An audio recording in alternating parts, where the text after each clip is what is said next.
وہ ہمارے ایک دانشور ہے، تو مضمون لکھا، کئی باتیں بڑی پسند آتی ہیں۔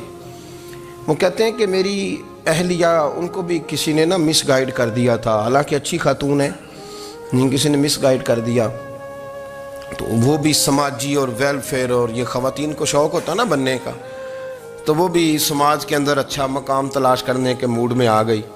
تو کہیں ایک دن جانا تھا تو بڑی بن سنور کے میرے ساتھ وہ گاڑی میں بیٹھ گئی۔ تو میں گاڑی میں، عورتوں کو یہ بھی مسئلہ ہوتا ہے نا کہ ہماری تعریف کرو، تو کئی دفعہ بعد مردوں بیچاروں کو جھوٹ بولنا پڑتا ہے، تو زبردستی کراتی ہیں نا جی۔ تو اس میں گنجائش بھی دی ہے شریعت نے گنجائش دی ہے کہ کبھی بیوی کو راضی کرنے کے لیے خلاف واقعہ بات کرنی پڑے تو کر لینی چاہیے، تو وہ کراتی بھی ہیں۔ 3 موقع پر خلاف واقعہ بات کرنے کی اجازت ہے، یعنی واقعہ کے خلاف بھی آپ بات کر سکتے ہیں۔ جنگ کے موقع پر 2 لوگوں کو صلح کرانے کے لیے اور بیوی کو راضی کرنے کے لیے کر لیں کوئی ایسی بات، بے شک اپنی طبیعت پہ جبر کر کے کر لیں، گنجائش ہے، اجازت ہے۔ تو وہ کہتے ہیں جب وہ گاڑی میں میرے ساتھ بیٹھی بن سنور کے، تو وہ تقاضا کرنے لگی کہ میں نے بڑے اچھے کپڑے پہنے ہیں پر آپ نے توجہ نہیں کرائی۔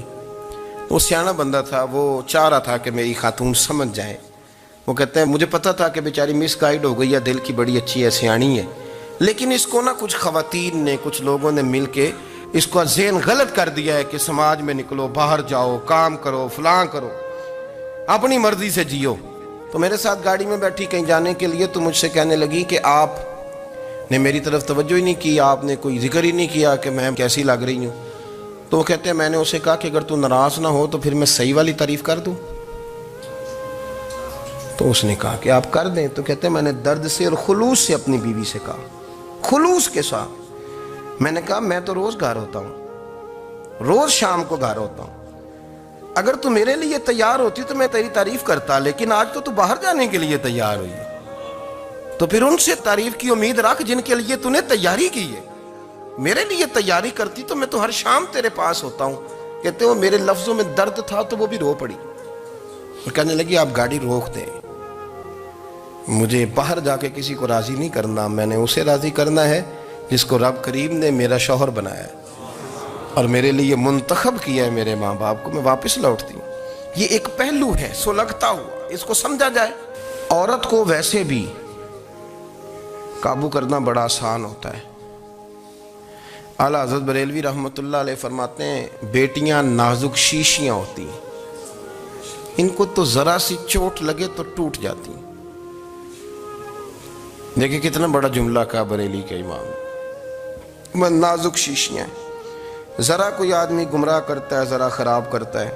اب دیکھیں نا، یہ جو بچیوں کو بچے ایک مس گائیڈ کرتے ہیں، انہیں بڑے بڑے خواب دکھاتے ہیں، وہ بیچاری ماں باپ کو چھوڑ کے، بہن بھائی کو چھوڑ کے اس کے ساتھ شادی کرتی ہے، پھر جو اس کا بعد میں حشر ہوتا ہے، آپ ادلیاں نو سردار پہن تکے تے شرما والیاں نو جھوٹے ڈولیاں دے۔ پھر وہ بیچاری ماں باپ رکھتے نہیں، وہ ظلم کرتا ہے، تو کتنی بڑی تکلیف میں وہ بچی آ جاتی، نازک شیشی ہوتی ہے نا تو ٹوٹ جاتی۔ یہی حال اب جدید خواتین اور یہ جو کچھ اینکر پرسن ہیں، یہ اصل میں نا یہ آپ کو سیاست سکھاتے ہیں، لیکن یہ مادر پیدر آزاد لوگ ہیں، بالکل آزاد۔ یہ تو علماء شور نہ کریں، بات نہ کریں، گفتگو نہ کریں، مشائخ بات نہ کریں، اور یہ جو کچھ سنجیدہ اور دینی طبقہ ہے یہ کچھ شور نہ کرے، یہ تو روڈوں پہ ننگے ہو کے آ جائیں معاذاللہ۔ خوفناک نظریہ رکھتے ہیں یہ لوگ۔ عورت کو کہتے ہیں تیرے حقوق ہم تجھے لے کے دیں گے، مثلاً وہ کون سا حق ہے جو تم نے لے کے دینا ہے؟ میرے نبی کریم صلی اللہ علیہ وسلم نے اس کو بیٹی بھی بنایا ہے، اس کو بہن بھی بنایا ہے، اس کو ماں بھی بنایا ہے، اسے بیوی کا عالی شان رتبہ بھی عطا فرمایا ہے۔ اور چونکہ بیٹی کا بھی حق بڑا بیان کیا جاتا ہے، بہن کا بھی، ماں کا بھی، اور بیوی کے معاملے میں لوگ سمجھتے ہیں کہ زیادہ بات نہیں کرنی چاہیے، شاید مسئلہ خراب ہو جائے۔ حالانکہ نبی پاک صلی اللہ تعالیٰ علیہ وسلم نے بیوی کے بارے میں پتہ کیا فرمایا؟ فرمایا جب تم نکاح کر لیتے ہو تو اپنا ایمان محفوظ کر لیتے ہو۔ اب میں اس کی شرح نہیں کرتا، اب خود کر لیجئے گا کہ وہ ایک ایسی شخصیت ہوتی ہے کہ جس کی موجودگی میں آپ کا ایمان محفوظ ہے۔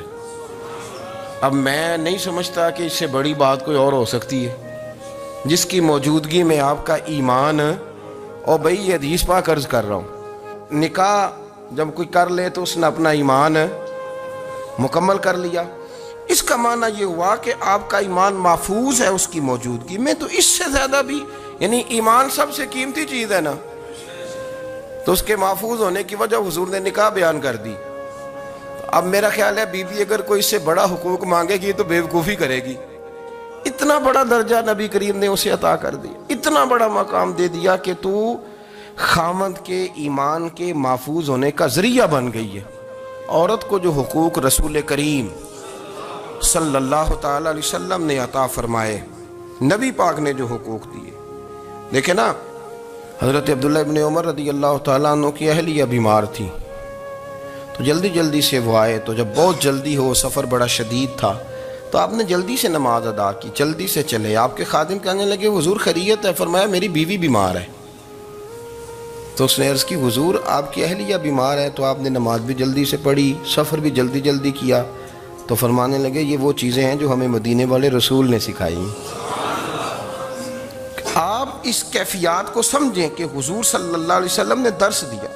اور پھر ایک اور بہت بڑی بات، یہ فضیلت کسی اور کو نہیں دی، جو عورت کو حضور نے فضیلت دی، یہ فضیلت کسی اور کو نہیں دی۔ کبھی حضور نے فرمایا کہ تمہارا ابا تمہارے ساتھ بہت سخت رویہ کرے تو تم نے اس کو اس سختی پر داد دینی ہے؟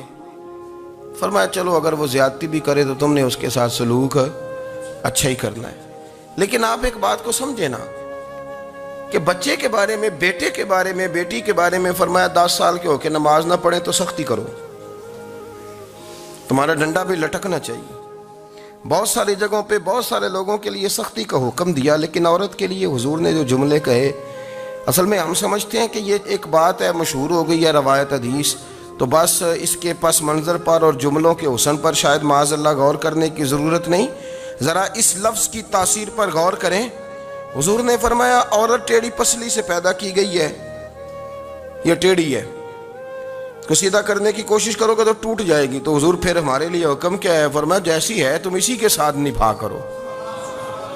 آپ سمجھیں کہ اتنا محفوظ حضور نے درجہ دے دیا بی بی کو، اتنا محفوظ کہ فرمایا غلطی بھی ہو تو میرے غلاموں تم اس کے ساتھ نبھا کرو، گزارا کر لو۔ کو کیا اور حق چاہیے عورت کو، جس کو اس کی غلطیوں سمیت نبی پاک نے قبول کرنے کا حکم دے دیا کہ اس کی کمزوریوں سمیت قبول کر لو۔ اب اس کو اور کیا کوئی کمزوریوں سمیت قبول کرتا ہے؟ کبھی آپ دکان پہ بیٹھے ہو تو آپ کہیں بھی اس میں یہ بھی غلطی، میرے مال میں یہ بھی کمزوری ہے، یہ بھی کمزوری ہے، یہ بھی کمزوری ہے، تو کر لے قبول؟ کرتا ہے کوئی؟ کوئی شخص ایسا ہو جو کسی چیز کی کمزوریاں بیان کر کے کہ اسے قبول کرو؟ پر رسول کریم صلی اللہ تعالی علیہ وسلم نے نا ہمیں سبق دیا، حضور نے ہمیں درس دیا، نبی پاک نے ہمیں پیغام دیا۔ فرمایا یہ ٹیڑھی ہے، سیدھی کرنے کی کوشش کرو گے تو بیچاری ٹوٹ جائے گی، تو اس کے ساتھ نبھا کر جاؤ۔ آپ میری بات کو سمجھیے گا۔ چلیں میں اس پر ایک اور بخاری مسلم کی حدیث پڑھتا ہوں۔ حضرت سلمان فارسی رضی اللہ تعالیٰ عنہ اور حضرت ابو درداء کے درمیان بھائی چارہ تھا۔ مکے سے مدینے جب لوگ آئے تو حضور نے بھائی بھائی بنایا تھا، ان کے درمیان بھائی چارہ تھا، تو ابھی پردے کی آیات نازل نہیں ہوئی تھیں، تو لوگ ایک دوسرے کی طرف جاتے تھے۔ حضرت سلمان فارسی رضی اللہ تعالیٰ عنہ حضرت ابو درداء رضی اللہ تعالیٰ عنہ کے گھر میں تشریف لے گئے تو دیکھا کہ ان کی بیوی بڑی غمگین بیٹھی ہیں۔ تو ہم نے فرمایا بہن کیا ہوا؟ تو کہنے لگی تمہارے بھائی کو دلچسپی کوئی نہیں رہی، ہر روز روزہ رکھ لیتا ہے اور ساری رات نفل پڑھتا ہے۔ حضرت سلمان فارسی کہنے لگے ٹھیک ہے کر لیتے ہیں بندوبست۔ نماز دین ہے کہ نہیں؟ دین ہے نا یہ چیزیں۔ لیکن حضرت سلمان فارسی جناب ابو درداء سے کہنے لگے آج میں نے تیرے گھر میں رہنا رات کو، کیونکہ وہ تو ساری رات نماز پڑھتے تھے، نفل پڑھتے تھے۔ انہوں نے کہا ٹھیک ہے، ایک بستر لا کے بچھا دیا حضرت سلمان فارسی کے لیے۔ سلمان فارسی فرمانے لگے دوسرا بھی لا۔ کہا وہ کیا کرنا ہے؟ فرمانے لگے تو نے بھی سونا ہے، میں نے بھی سونا ہے، تو نے بھی سونا ہے، عشاء پڑھیں گے اور پھر دونوں سوئیں گے۔ کہا میں نے تو نماز پڑھنی ہے۔ فرمایا تہجد کے وقت اٹھ کے پڑھیں گے، اللہ کے رسول بھی رات آخری حصے میں جا کے نماز پڑھتے ہیں۔ ادھر ساتھ سلا لیا، وہ تھوڑی کو دیر سوئے، اب عادت تھی ساری رات اٹھنے کی، ذرا اٹھنے لگے بستر سے تو حضرت سلمان فارسی فرمایا چپ کر کے سو جا، وہ بڑی رات پڑی ہوئی، چپ کر کے سو جا۔ وہ لیٹ گئے، پھر اٹھنے لگے تو فرمایا سو جا چپ کر کے، بڑا ٹائم ہے۔ سحری کے وقت اٹھے، نفل پڑھے، ان کا ارادہ تھا روزہ رکھنے کا، تو فرمانے لگے کل رکھا تھا نا، نفلی روزہ جی رکھا تھا، پرسوں بھی رکھا تھا، ترسوں بھی رکھا تھا، فرمایا آج نہیں رکھنا، آج میں تیرا مہمان ہوں، سارا دن کٹھے مل کے روٹیاں کھائیں گے، آج نہیں روزہ رکھنا، سلا دیا۔ اب حضرت ابو درداء رضی اللہ تعالیٰ عنہ کہہ تو کچھ نہ سکے، پر کہنے لگے سلمان تمہیں پتہ ہے تم کیا کر رہے ہو، نہ تم نے مجھے رات اٹھ کے زیادہ نفل پڑھنے دیے، سویرے روزہ نہیں رکھنے دیا۔ تو حضرت سلمان فارسی کہنے لگے کوئی لمبی بات تو نہیں نا، چلتے ہیں نا ابھی فجر میں مسجد نبی میں، تو نبی پاک کو بتاتے ہیں، سرکار دو عالم علیہ السلام کی خدمت میں تو اپنی بات کرنا، میں اپنی کروں گا، حضور نتیجے کا اعلان فرما دیں گے، بات طے ہو جائے گی۔ حاضر خدمت ہوئے، عرض کی یا رسول اللہ صلی اللہ تعالیٰ علیہ وسلم یہ ساری رات نفل پڑھتے ہیں، ہر روز روزہ رکھتے ہیں، ان کی اہلیہ غمگین بیٹھی ہیں، حکم فرمائیں۔ تو نبی پاک صلی اللہ علیہ وسلم نے فرمایا پھر ہوا کیا؟ یا رسول اللہ میں نے رات سلایا ہے، سحری میں اٹھایا ہے، سویرے روزہ نہیں رکھنے دیا۔ نبی پاک نے فرمایا سلمان فارسی نے ٹھیک کیا، سلمان فارسی نے ٹھیک کیا۔ پھر حضور نے فرمایا، نبی کریم نے فرمایا ابو درداء تیرے اوپر اگر اللہ کا حق ہے، اس کے رسول کا حق ہے، دین کا حق ہے، تو فرمایا تیری آنکھ کا بھی تیرے اوپر حق ہے، تیرے وجود کا بھی تیرے اوپر حق ہے، یہ حضور نے فرمایا، تیرے بچوں کا بھی تیرے اوپر حق ہے، تیری بیوی کا بھی تیرے اوپر حق، اس حق کو بھی سمجھے، حقوق اللہ بھی ہیں، پر تیری آنکھ کا بھی تیرے اوپر، کیا مانا کہ تیری آنکھ سونا چاہتی ہے تو اسے سلا بھی، تیرے وجود کا بھی تیرے اوپر حق ہے، تو تیرا وجود آرام کرنا چاہتا ہے تو اسے آرام بھی کرا۔ اور پھر وہاں نبی پاک صلی اللہ علیہ وسلم نے فرمایا میں تم سب، سننا یہ لفظ حدیث کے، حضور نے اسی موقع پر فرمایا میں تم سب سے زیادہ اپنے رب کو جانتا ہوں اور میں تم سب سے بڑھ کر اپنے رب سے ڈرتا ہوں۔ حضور فرمانے لگے میں روزہ بھی رکھتا ہوں، افطار بھی کرتا ہوں، یعنی کبھی رکھتا ہوں اور کبھی نہیں رکھتا۔ فرمایا میں نفل بھی پڑھتا ہوں اور اپنی بیویوں کو وقت بھی دیتا ہوں۔ سرکار مسجد میں بھی آتے تھے، نواسوں کے ساتھ کھیلا بھی کرتے، ان کے ساتھ پیار بھی کرتے۔ تو اتنے بڑے حقوق حضور نے بیان فرمائے عورتوں کے کہ تمہاری بیوی کا بھی تمہارے اوپر۔ لو ایک حدیث بخاری کی اور یہاں بیان کر دیتا ہوں۔ ایک شخص نے آ کے عرض کی یا رسول اللہ صلی اللہ تعالیٰ علیہ وسلم جہاد کے لیے تیاری ہو گئی ہے، صفیں بن رہی ہیں، مجاہدین کی تیاری ہے، تو میرا بھی نام لکھ دیا گیا ہے مجاہدوں کی لسٹ میں، لیکن یا رسول اللہ صلی اللہ تعالیٰ علیہ وسلم میری بیوی نے حج کی تیاری کر لی ہے اور میرے دوستوں نے، صحابہ نے میرا نام مجاہدین کی لسٹ میں لکھ دیا، تو میرے لیے کیا حکم ہے؟ یہ بخاری مسلم ہے۔ تو نبی پاک صلی اللہ تعالیٰ علیہ وسلم نے فرمایا جہاد پہ کوئی اور چلا جائے گا تو بیوی کے ساتھ حج کرنے جا، اسے محرم کی ضرورت ہے، وہ تیرے بغیر کیسے جائے گی؟ مجاہدین کو تو اور مجاہد مل جائے گا، پر تو اپنی بیوی کے ساتھ جانا۔ نبی پاک صلی اللہ علیہ وسلم نے مرد کو محافظ بنایا ہے، عورت کو مرد کا قیدی نہیں بنایا، بلکہ عورت کو حفاظت عطا کی اور مرد کو اس کا محافظ بنایا۔ اب بچیاں آزاد ہونا چاہتی ہیں، اور آزادی بھی وہ والی کہ جو بنیادی طور پر آزادی نہیں، فحاشی ہے۔ میں نے بہت پہلے کہا ہے کہ اسلام بیٹیوں کو قیمتی سمجھتا ہے، جس بندے کے پاس 20 تولے سونا ہو وہ چوک میں لے کے نہیں آتا، وہ قیمتی چیز ہے، اس نے چھپا کے رکھی ہوتی ہے۔ تو جو نبی پاک صلی اللہ علیہ وسلم کا کلمہ پڑھنے والے بیویاں، اسلام انہیں قیمتی سمجھتا ہے، کہتا ہے کہ تم قیمتی ہو لہذا گھر کے اندر رہو، تم باہر نہ ہو۔ لیکن عورتیں ہیں کہ ان کو بلا وجہ لوگ خراب کر دیتے ہیں اور بلا وجہ وہ اس مغالطے کا شکار ہو جاتی ہیں۔ اب آگے بڑھتے ہیں۔ قرآن مجید نے سورہ نور کی آیت نمبر 30 میں کہا کہ کل للمؤمنین یغضوا من ابصارہم، فرمایا کہ اے محبوب علیہ السلام مومن مردوں سے کہہ دو کہ اپنی نظریں جھکا کے رکھیں، اپنی نظریں۔